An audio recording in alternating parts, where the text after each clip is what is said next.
There we go.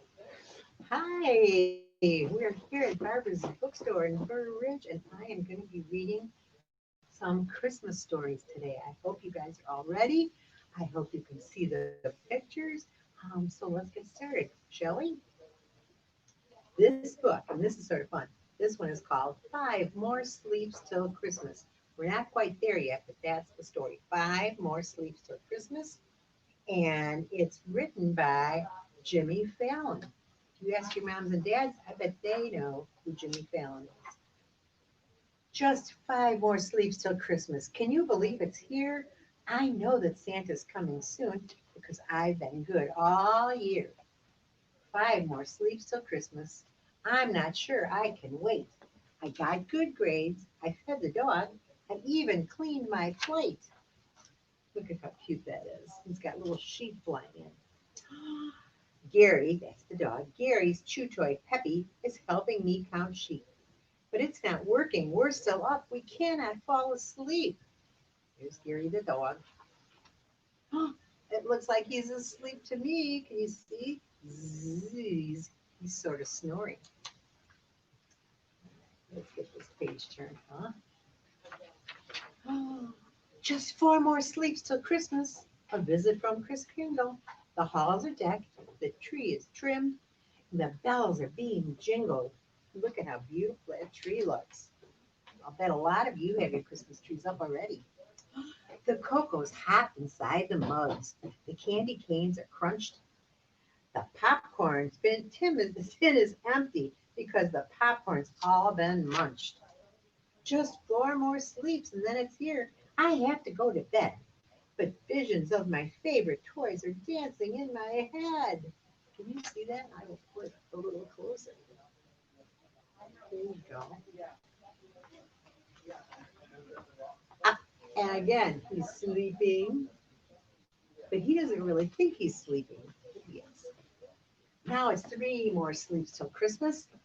I'm looking at the snow. I'm watching every snowflake, thinking three more sleeps to go. He's looking out the window, checking out the snow.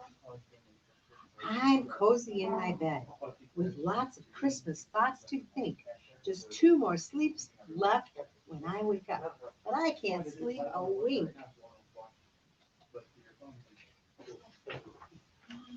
Again, he is asleep. He doesn't know it, but he is asleep. It's two more sleeps till Christmas. Why can't this day be done? If I can just get one more sleep, then we'll be down to one. He's walking back and forth, back and forth. Does that happen to you when you're waiting for Christmas? Here he is, just two more sleeps to get through. Then Christmas Day will break. Just one more sleep plus another sleep. But still, I'm wide awake. Does he look wide awake in that picture? Can you see that? He's sleeping.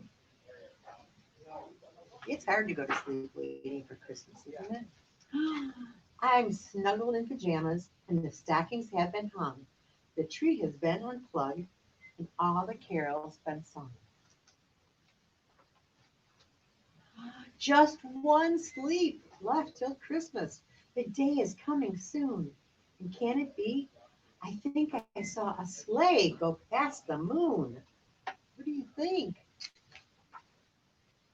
He fell asleep again, and Gary the dog is looking through the telescope, and Gary can see the reindeer and a sled. Oh, so sweet. Here they come down the stairs. Today it's finally Christmas. I run down to the tree. I can't believe it. Santa came. These gifts are all from me. Look at this, you guys. Oh, beautiful, huh?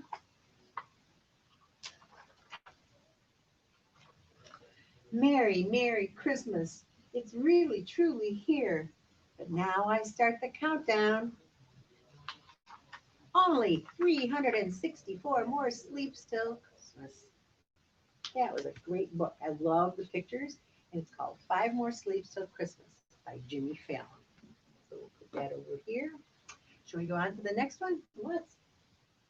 Now this is a cool story. This is called Not Merry Christmas, but Mercat Christmas. And if you are familiar, there's a lot of Mercat books out there.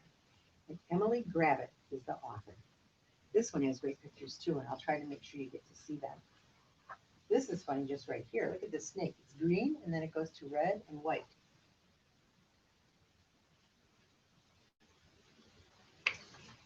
Okay, Mercat Christmas by Emily Gravett. It's nearly Christmas in the Kalahari, and all the Mercarts are busy. Sonny's mom and dad are busy cleaning the burrow. Sammy's brothers and sisters are busy putting up the Christmas decorations, and Sonny's aunts and uncles are busy cooking. Everyone is very excited, except for Sonny. He has been reading all about how to have a perfect Christmas, and this does not look perfect. So he's got this little book here, and it's How to Do Christmas. It says, follow these rules for a perfect Christmas. At Christmas, everything must be perfect. But what is perfection?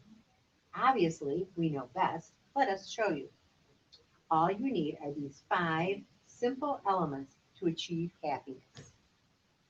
The perfect weather, it must be snow, deep and crisp. The perfect tree, make it tastefully decorated. The perfect presents, and they must be huge pile. The perfect dinner must include well-boiled sprouts, and the perfect music, Christmas carols. So he's reading all these things, and he doesn't think that where they live in the Kalahari fits that bill. So Sonny packs his bag and sets off to find somewhere more Christmassy, just like his magazine said. And it looks like his friends are sort of sad that he's going. Got his Santa Claus hat on. His first step is at his pen pal, Kev's. Kev is having a lovely Christmas, but it all looks a bit like the Kalahari to Sonny. So he says goodbye and carries on with his search. Here's a cute little postcard from Merry Christmas postcard. I don't know if this one opens up. No. Yes, it does. Dear Mom and Dad, Grandmas and Granddads, aunties, uncles, brothers, sisters, all my cousins, and anyone else who knows me. I am eating prawns. They are a bit like scorpions, but are far from the sea. There is a lot of sand here, just like at home, and also the sea. Later, Kevin's going to the beach to teach me to surf, whatever that is. I hope it doesn't involve getting wet. Lots of love, Sonny. He says, have a happy holiday. And here's his checklist. It has to have perfect Christmas, has to have snow, decorated tree, presents, singing, dinner with all the trimmings, and then but no sprouts. And there's a scorpion and there's a prawn. They do look a little bit alike, don't they? The decorations are amazing at Trevor's, and there are plenty of trees, but it doesn't look anything like the Christmas in his magazine. Where's all the snow? Look at that picture. We'll open this up. Hello, everyone. The food here is delicious. Crickets for dinner, but I still haven't tasted a Brussels sprout. Can't wait. The decorations are brilliant, but not stuck on pointy trees like my picture. He signs it Sunny. And he goes, here's his little checklist. Snow, none. Trees, lots, but the wrong type. And not glittery. Presents, haven't seen any. Dinner, good, apart from the lack of sprouts. And carols. Trev says Taziers don't all really like singing. But I am sending you a snack. And look what the snack is. It looks like a cricket that he's taped to his postcard. Sonny's quite the guy, isn't he? Sonny hates getting wet. And he looks like he's in a stocking, but these birds don't mind it. Look at that bird singing. Ah, 'tis the season to sing. Mini points, no snow. The talls are bald and brown, no presents. Plus, points are singing and food, but only worms and still no sprouts. Dear everyone, I am visiting Robin, and it does not look nice and snowy like the front of this card. I'm off to find some real snow. Missing you, not so sunny. That was the card he sent to them. So here it looks nice and bright and sunny, and here it's really rainy. Go, Sunny, go. We're cheering for you. This looks more like it, but it's a lot colder than he had expected, and not a Christmas tree in sight. Wishing you a cool Christmas. Snow, yes. Presents, yes. Singing, no. Dinner, no. Trees, no. Ha! I found it. I found snow. It's not like sand at all. Why is that? Because it's very cold, right? At last, Christmas trees. They are very beautiful. This is called the Ministry of Christmas Trees. But too many Christmas trees. There's his card to his family. To my lovely family. It's cold and snowy here too, but I am snug and warm because I opened my present from the penguins. And guess what it was? Looks like it was a sweater with penguins on it. Can you see that? I'm missing you all lots. Instead of sunny, he wrote snowy. Have a restful holiday. P.S. I am being very helpful. P.E.S. I'm beginning to think I will never find the perfect Christmas or sprouts. Snow, yes. Trees, lots. Presents, no. Dinner, none at all. And music, no. But he did get a nice sweater, so that's good. So here he is. On the night before Christmas, sunny arrives, somewhere perfect. The snow is falling outside, everyone is singing, there is a beautifully decorated tree, plenty of presents, and a huge Christmas dinner with all the trimmings, even sprouts. It should be perfect. There's some sprouts, there's some sprouts. But something still isn't right. Let me see if I can read that little writing. Oh, Sunny says, I miss you all very much. Love from Sunny. And it's to the big Mercat mob in the Kalahari Desert under the big blue sky. So here he is in the stocking. And it looks like Santa is reading his note. So what do we think that means? Something good, I think, for Sunny. Oh, ho, ho, ho. Here is Santa. He's got a plate with cookies on it and a glass of milk, and some of his reindeer are taking him across the sky. It's Christmas morning on the Kalahari. The Mercats should be excited about opening their presents, but they are too busy missing Sunny. Here's a big package. It says, Merry Christmas, Mercats. Love from Santa. Ta-da! It's Sunny in his fancy sweater. This is going to make it happy. Look at that. Merry Christmas. He has presents to hand out to everybody, and it looks like it's Brussels sprouts. There's a cricket, poppers, some big long sweater scarves that I don't think those mercats need, because if they're in the Kalahari Desert, it's hot. Doesn't that look fun? So that's what really made a Merry Christmas. And this is our perfect Christmas. Here is Grandma, Dad, me, Sonny, Mom, Finley, Sandy, Mabel, Toby, Minute, Ollie, oh how cute, and Maeve. It's our perfect Christmas. Isn't that cool? The perfect Christmas dinner they have on their Christmas dinner is smoked centipede, roast reptile, steamed spiders, and scorpion pudding. Best done for lizards is behind the back of big khakis. Don't forget to watch for spicy ants for snacks. So Mercat Christmas, that was pretty cool. And that was written by Emily Gravitt. So here we're going to go on to this one. This is pretty cool. This is A Spider Who Saved Christmas, and it's a legend, and it's written by Raymond Arroyo. Let's get busy. This is a good story. I've read this one before. You might know that Raymond Arroyo is a reporter. He's on TV sometimes. In the days of Herod, the king of Judea, Mary, her husband Joseph, and the baby Jesus fled Bethlehem by night, bound for the land of Egypt.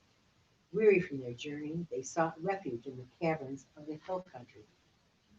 And as they entered a cave, behold, a great spider trembled at the child's cry. The second sound vibrated through the golden web, filling Nephilia with wonder. Here's Nephilia. She is one big spider. Hold that up a little bit. She scampered to the corner of the silk where a sack of eggs, her future, hung. They were safe, swaddled in the golden strands she had spent hours and hours knitting for them. She peered down at the fascinating strangers below. It could be that Nephilia never saw humans. The woman, cradling the babe in her mantle, that's her cloak, reclined beneath Nephilia's silken canopy.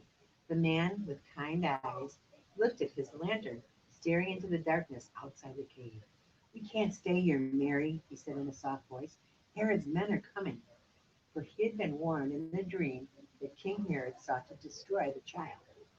Jesus won't be safe until we reach Egypt. Mary nodded gently, kissing the head of her baby. Fear not, Joseph.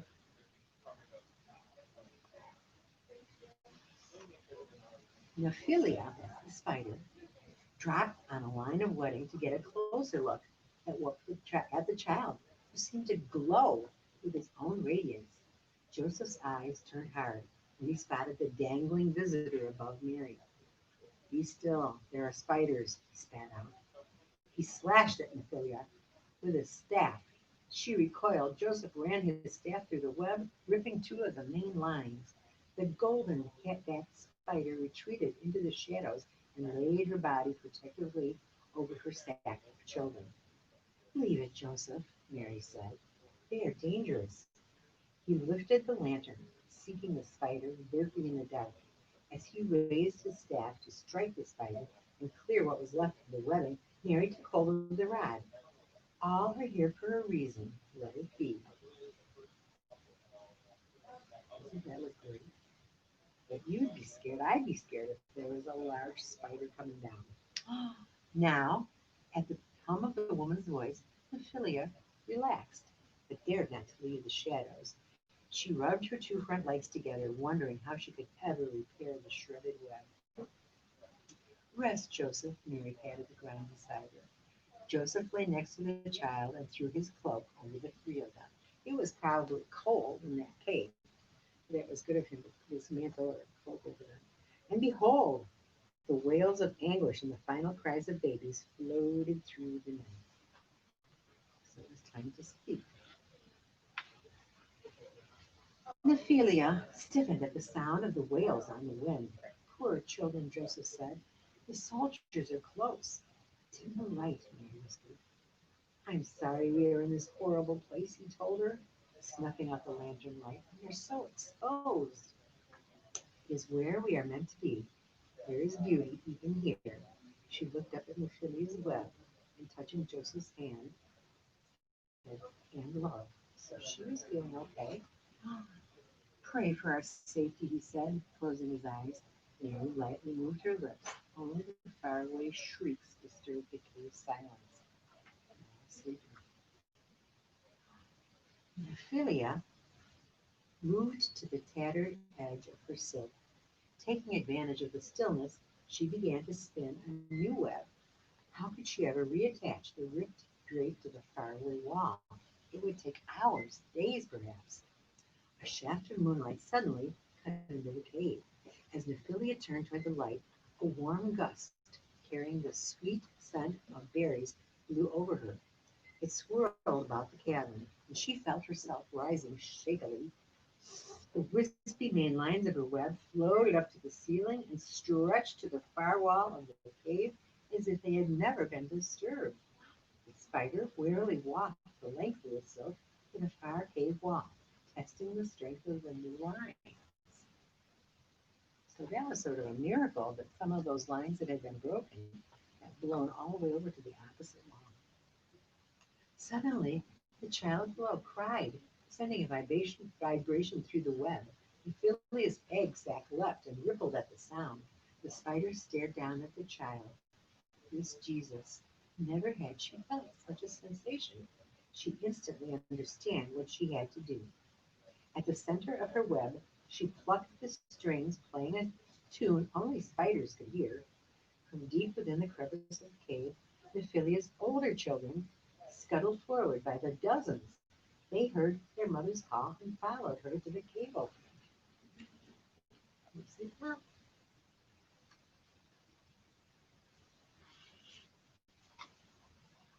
Nephilius hung upside down from the cave's mouth and descended on a thick golden line until she reached the floor.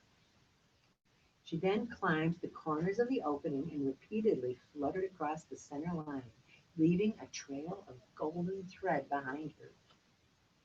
Her framework completed, she plucked at the center strand. At the sound, her children sprang into action, dropping cords of web, weaving their golden silk in a frantic rhythmic dance. So here she's made the main lines, and now her children are coming to help to make it stronger. Look at all of them. Goodness.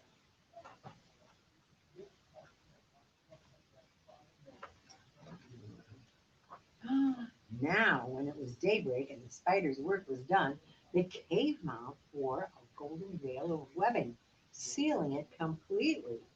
What a great job she's done.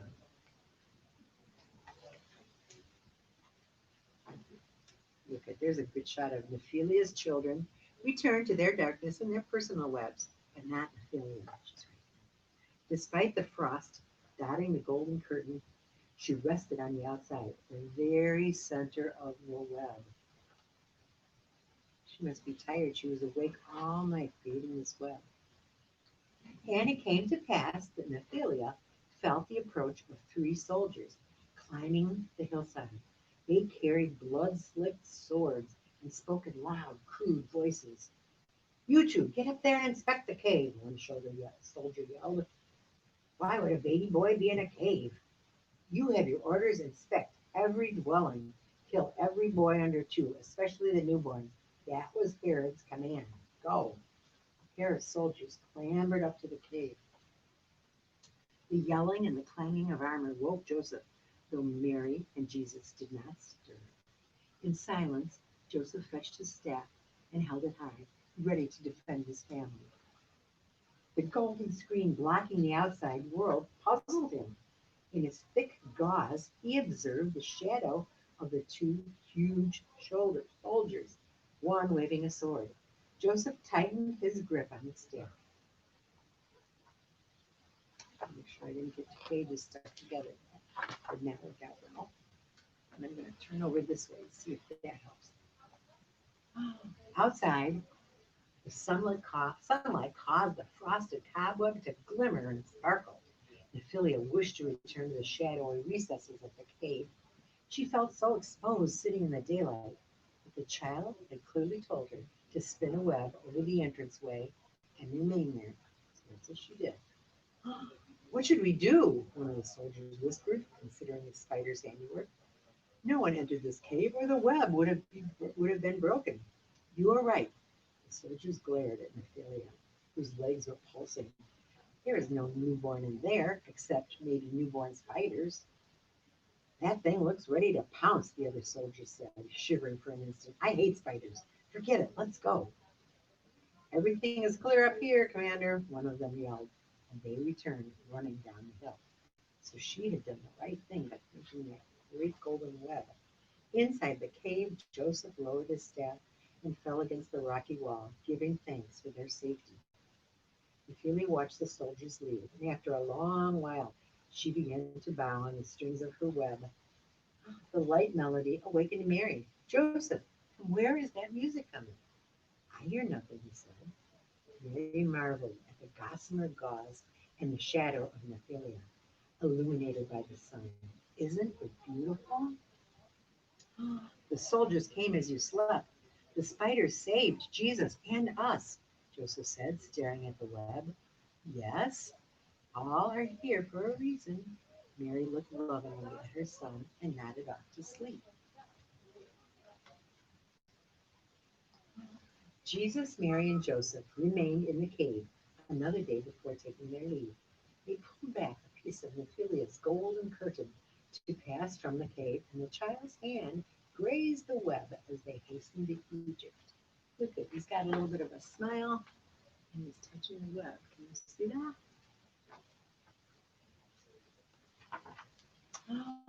And it came to pass that Nephilia withdrew to the cave, where she tenderly embraced her egg sac until the last of her spiderlings came forth.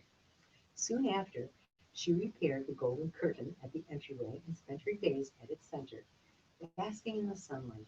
She awaited the return of the child with a sweet cry she would never forget. Even today, golden silk orb weavers, the children of Mercuria, can be found on their webs in the sun, waving, waiting. Theirs is considered the most precious of all spider silk, so they're called golden silk orb weavers.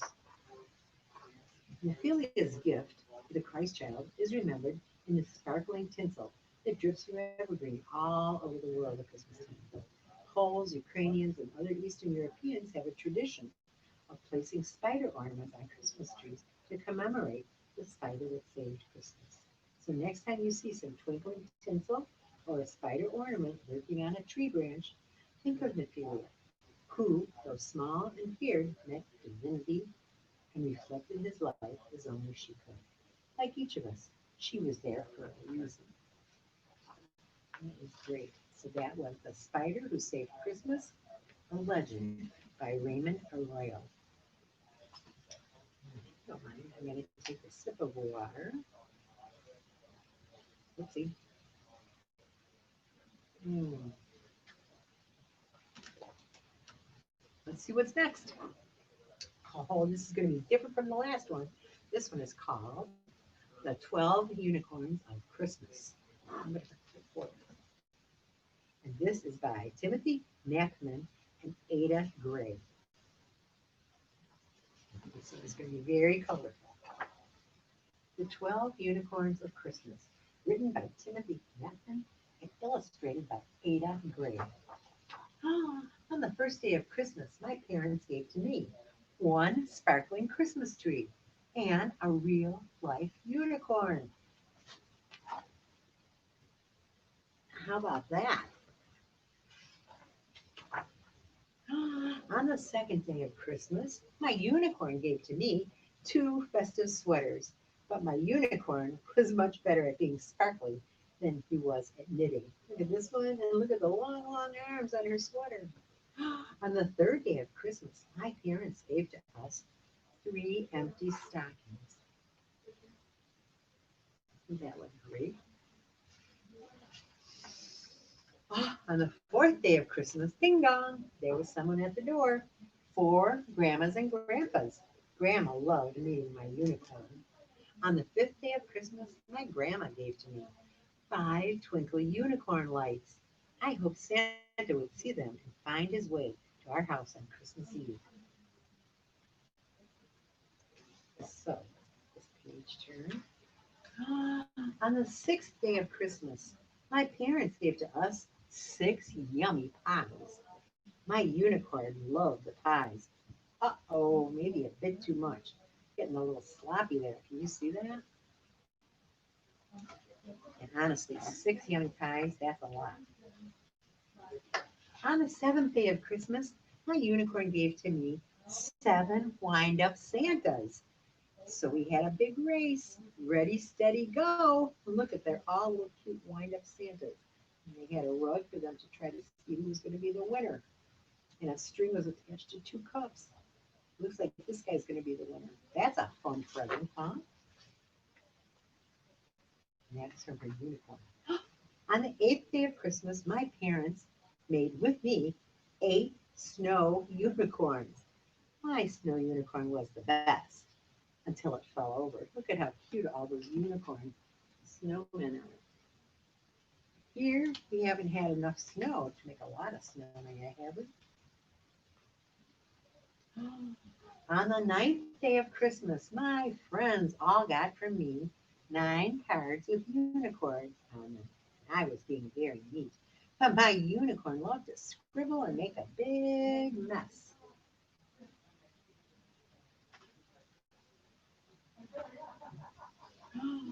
We'll get to the 10th day of Christmas.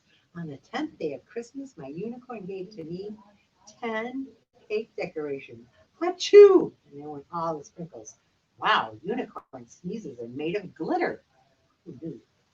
On the 11th day of Christmas, there were some people at the door. 11 carol singers. My unicorn loves singing, but he wasn't very good at it.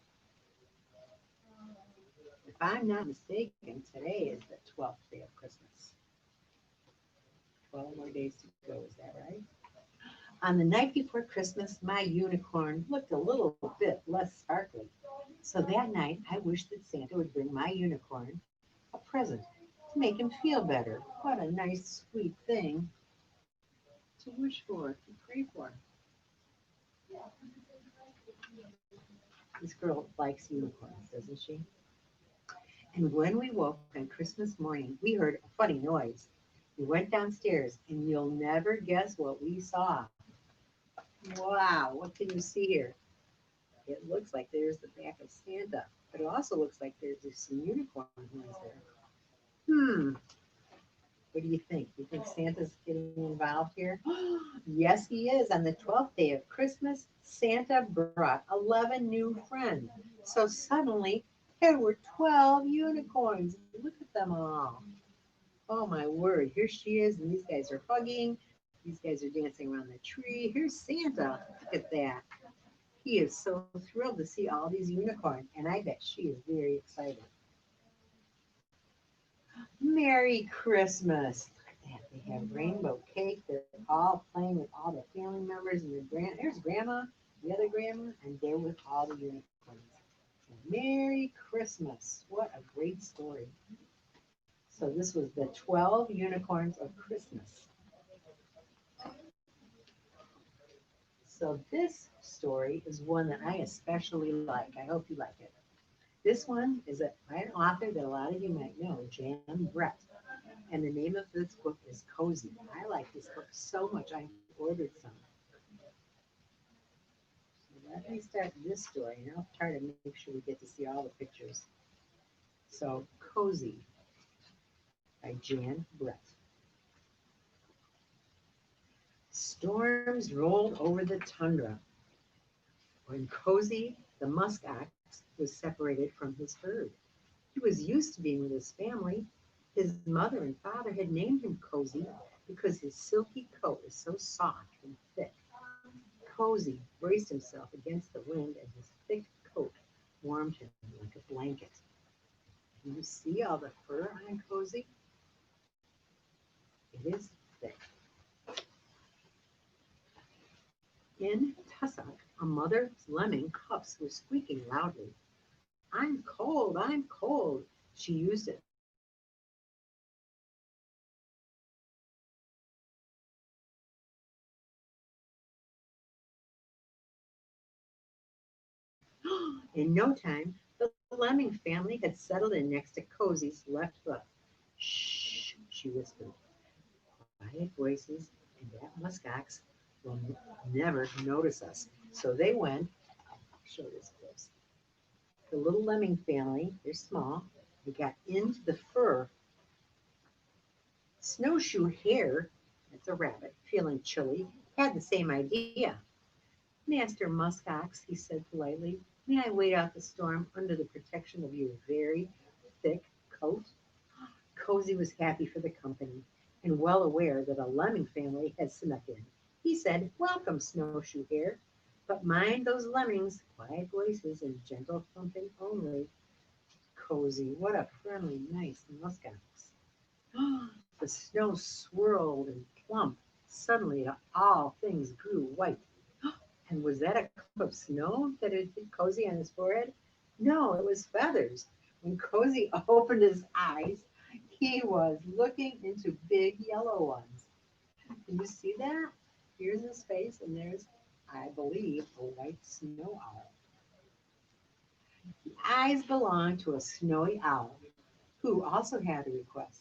Oh, magnificent Umingmak, would you be so kind as to give me shelter? The wind has tumbled me terribly.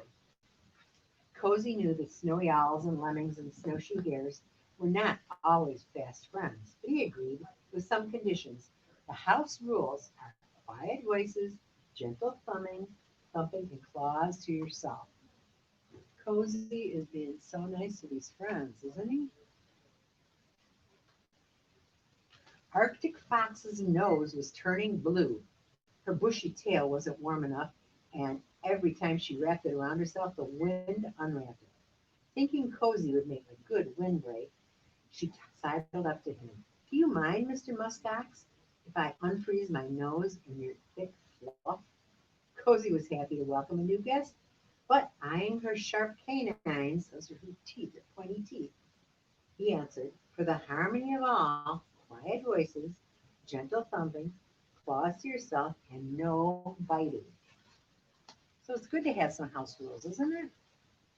As winter went by and the storms grew worse, the wind blew and blew. A low, lumpy shape appeared. Swaying and shuffling, his coat was covered with ice balls. Shaggy beast, it growled. I fell into an ice floe and am chilled to the bone. Can you help me? Cozy was happy to invite the Wolverine in, but he added the house rules: quiet voices, gentle thumping, claws to yourself, no biting, and no pouncing. I think we're going to see the northern lights here soon. Cozy's new friends cleaned their coats, they preened their feathers, they napped and were glad for the comfy shelter. It was like being in a cave. Can you see that? But then, above the wind, the animals heard yip, yip, yip. A team of huskies, always on the lookout for a good thing, barreled into Cozy's big bulk, fleeing the creatures in all directions. Oh no! Their musher, a sea otter, looked on in dismay. He steered them the wrong way. They all bumped into Cozy, and then all the animals and the birds that were finding refuge in Cozy were knocked out. Hi, the lead dog grinned. House rules, chorused the jump, chorused the jostled lemmings, the snowshoe hare, the snowy owl, the Arctic fox, and the wolverine. Quiet voices, gentle thumping, claws to yourself, no biting, no pouncing, and be mindful of others. Cozy, wary of the lead dog, who looked a bit like a wolf, shook and shook and shook his horns to make sure the huskies understood. So he's got these big horns, and if this maybe is a wolf, he wanted to make sure everything would be calm. So he let them know he had some pretty sharp horns that could do some damage if it happened. As time went by, the wind calmed a little, and the Arctic sun climbed higher in the sky. The animals felt more at home every day. But Cozy had spring fever. I want to find my family. How can I get above the visitors underfoot? So he's got all his visitors. And now he's ready to sort of move on. The house rules were stretched every day. When was a nibble a bite? What was a hoot, quiet or loud? And there was bumping, making faces, and nobody was saying, I'm sorry, which is something everybody should do. You bump into somebody. So, one sunny day, the lemmings were playing climb the ladder, and a great chunk of Corey's coat came off. And then another hank, that's another Negro, tress of hair, came off in snowy owl's talons. Cozy remembered this from last year. Shedding his fur meant it was finally spring in Alaska. Hank by hank, see they're coming off. All of Cozy's warm, silky winter coat drifted down the slope. So the very thing that kept all the animals and birds warm was starting to come off because it was getting to be spring. These pictures are so great. In every one of these little pictures here, you have small pictures that go with the story. So Cozy's lodgers started heading to their spring homes. Corey hadn't felt so free and breezy since he was a calf. He jumped, he gambled, which means jumped sort of like that. And then, in the middle of a gleeful leap, he saw his bird. There they are. He ran to join his mother and his father and his sister and his brother. Where were you? We were worried, said his sister Fluffy. We missed you, said his brother. Snuggly. Oh, his brother's name is Snuggly. I made some new friends, Cozy told them, but it was nice to get back. The musk ox waved. Look at everybody is so glad to see him. Can you see that? So here we go. Look at his there with his family. They all formed a circle, babies in the middle, but Cozy felt curiously alone. And then the breeze carried squeaky, growly, and whistling voices. See you next year, Cozy. Meet you when the snow flies, Cozy. The snowshoe hare, thump, thump, thump, as they all cried. We can't wait to get cozy with Cozy. What a great story. Great pictures. I'll show you this one. And there's the muskox family with Cozy right in the middle. So this one was called Cozy by Jan Brett. And Jan Brett has a lot of really great stories. So you might want to look into that. This looks like our last one for today.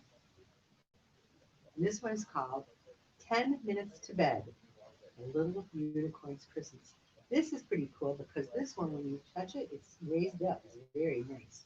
So this is by Rhiannon Fielding and Chris Chatterton. Here, I'll let you see that first.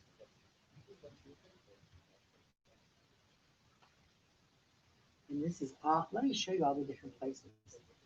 There's the floating islands, and this is the land of Nod, the Black Mountain, the Snowy Village, the Creepy Castle, Enchanted Valley, the Gloomy Den, Glitter Bay, ooh, Boulder Gorge, the Rickety Bridge, the Giant's Town. Up here is the Ancient Forest, and then there's the Emerald Glen, outer space. And down here we've got the Stinky Swamps and the Golden Cove. So let's get into this story. This one looks pretty fun, doesn't it? One cold winter evening, it glittered so bright in a forest that sparkled with magical light. Twinkle, the unicorn, pranced through the trees. Look at this, its little nose, it's so sweet, and this looks like Twinkle. For that very night, it would be Christmas Eve. So it looks like these little guys, I don't know if they're elves or little gnomes, but they're decorating the Christmas tree. Let's see what Twinkle's got up her little hoof. So here we go. The setting sun turned into a golden pink glow, but Twinkle was still rolling around in the snow. 10 minutes to bed, called her dad with a sigh, but something above her had caught Twinkle's eye. Can you see what that is? That looks like Santa and his reindeer. It couldn't be Santa Claus's sleigh. Bedtime was still 9 minutes away. With jangling bells and a crash and sneeze, something huge landed among the tall trees.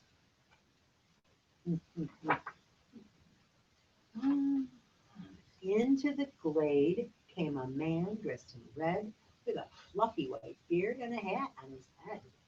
9 minutes to bed, said the man with a shiver, and hundreds of presents still to deliver.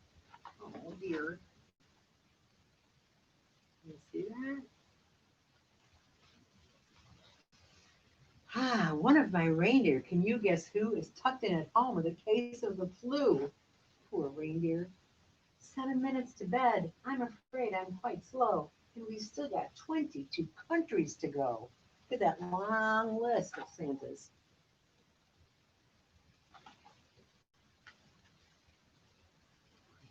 Twinkle must be thinking, what is going on? So here we go. He whistled, and suddenly, standing right there, was a sleigh and 8 reindeer, all snorting the air. Santa Claus was here. It was real, it was true. With 6 minutes to bed, Twinkle knew what to do. So let's just see. It must be Rudolph. Maybe is the one that's missing because here's 1, 2. Let's see. Dasher, Dancer, Prancer, Vixen, Comet, Cupid, Donder, Blitzen. So it must be Rudolph, the sick one. So it was Dasher and Dancer, then Prancer and Vixen, Comet and Cupid, and Donner and Blitzen, with Twinkle the unicorn leading the way. 5 minutes, called Dad. Good luck, little sleigh. Look at this is so sweet. Look at Twinkle just leading the pack.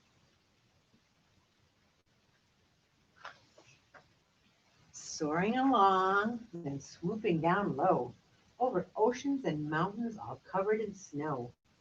With 4 minutes to bed, the sleigh traveled fast, powered by unicorn glitter at last. Each time they stopped, with clattering hooves and landed on boulders or islands or roofs.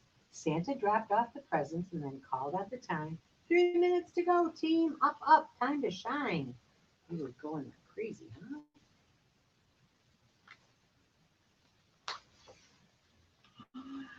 As they drew to the last of the stops, Twinkle caught sight of the lovely leafy treetops. 2 minutes to bed, Santa cried with a wink. We couldn't have done it without you, young twink. See, they went all the way back to the forest where she lived. I think it was she. From his sack, he pulled out a small gift wrapped in red. He gave it to Twinkle and then patted her head. 1 minute to bedtime. That goes for us too. And with one final jingle, away the sleigh flew. Tucked into bed as she closed her tired eyes, pictured green, Twinkle pictured great oceans and rivers and skies. As soon as she was sleeping and deep in her dreams, on the soft leafy ground, under silver moonbeams. She must be so tired. Is that the last page? Yep, it is. So that is the last page in the last story that I'm going to be reading today. I hope you have liked that. Let me tell you one thing, because this one, the 10 Minutes to Bed, Little Unicorn's Christmas, it's by Rehan, I guess, Fielding and Chris Chatterton. So here we are at Barbara's Bookstore, and that's where you can get all of these books. I hope you've enjoyed this. Bye now.